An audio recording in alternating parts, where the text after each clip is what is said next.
All right, so before we jump into kind of going through getting backlinks, I want to do a quick SEO overview first, to kind of talk about what we're going to be doing with SEO and also kind of some updates and things you need to keep in mind kind of in this day and age doing SEO. So first part, with SEO, we have on-page and off-page SEO. So for on-page SEO, just basically the stuff you do right on your site. It's just the basic stuff of getting your main keyword in the title tag, in the H1 tag, mixing it into your content. Usually it helps to have it at the start and the end of your content. Using variations and related terms in the content work as well.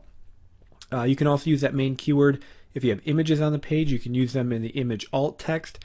That one I don't really use as much, not nearly as important, but do make sure you're getting the main keyword in your page title, in your H1 tag, also in the name of the page. So again, if we're using WordPress, we kind of already went through that, so you want it to be in the actual URL as well. But just basic stuff. Not overdoing it, definitely not overdoing it. No stuffing your keyword in there. There's no certain percentage you need to be at. Just write naturally and kind of make sure it's in the important parts of the page. So with off-page SEO, again, that's just going to be basically building backlinks to our site. So when you're doing that, the number one thing I can't say enough is you have to vary your anchor text. In the past, if you wanted to rank for a keyword, you just kept kind of throwing links at your site using that keyword in the anchor text. That definitely no longer works. You can definitely get hit with over-optimization penalties. So again, you want to always vary your anchor text. Greatly vary your anchor text. The most important thing I can tell you. Be conservative, especially when you're starting off, and kind of see how your site does in the rankings. And then if you want to get a little more aggressive, you can try that. But always start off conservative and varying your anchor text. You want to use a lot of branded links, which is one of the reasons we kind of went with the branded domain. So for the example site, the site is Golf Swing HQ. So I would use a lot of links with the anchor text of Golf Swing HQ. Again, building a link back to my site using the brand of the site. And that's one of the reasons we don't want to, that's one reason where an exact match domain, you can run into some troubles, because if you're building brand links, you're actually building exact match links as well. So that's a good place to start off, is always using the branded links. And another great place to start is with URL links. So just building basically naked links back to your site. So just links that are your URL. So again, for the demo site, I could just link back with the anchor text, the HTTP semicolon / www.golfswinghq.com. You also want to mix these up, because if you want to think, how would a site get links naturally? Not everybody that links to a site, on their own accord is going to link exactly the same. So some people might link to the site just using the anchor text, golfswinghq.com. Some might use www.golfswinghq.com. Some might use the HTTP, the full URL. So mix those up as well when you're going through building your URL links. So when you start building links, these are just very broad kind of suggestions of how many of each links you should build.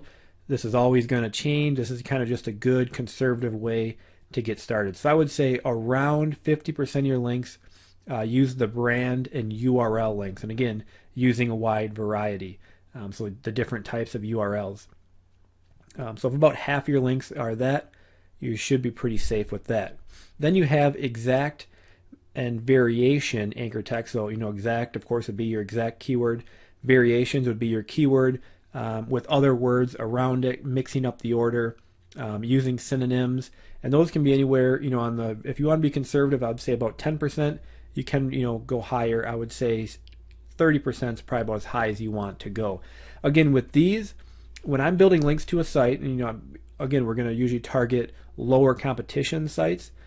You don't need, you're not going to need thousands of links. So when I'm building these, I usually try to never repeat an anchor text. So again, I switch it up every single time I build a link, and that's a great way to never get over optimized, by always switching it up.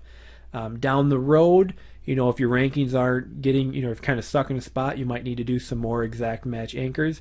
But just starting out, I try to never repeat it, just always use a different variation. Or you can keep using your keyword, but mix other words in with it. And then lastly, you want some just random links going back to your site. A normal site would have a lot of just random links. So I could link with the anchor text of click here, link, website. For this one, it's a golf site. I could just put golf instruction. So you do want to mix in those random anchor texts as well. Again, it's going to help not getting over optimized, and it's going to make it look natural. So that's a very broad overview of how many of each to build. Those are estimates. The more conservative you are, the more safer you are as well.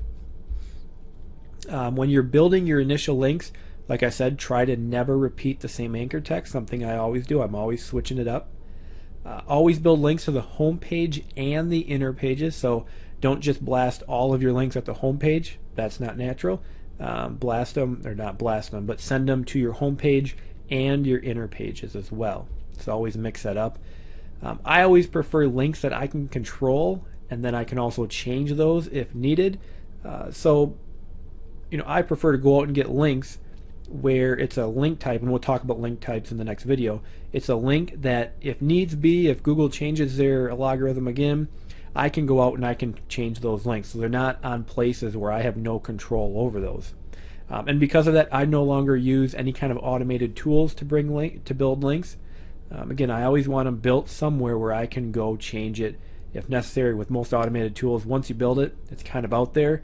And if Google makes a switch, like they have many times, and people have all these links out there that are hurting their site, and they really have a hard time of going out and changing them or deleting them. So I like to have full control over all the links I build. So that's just a quick overview to keep in mind as we're building links. In the next video, we'll talk about starting to build those links to your site.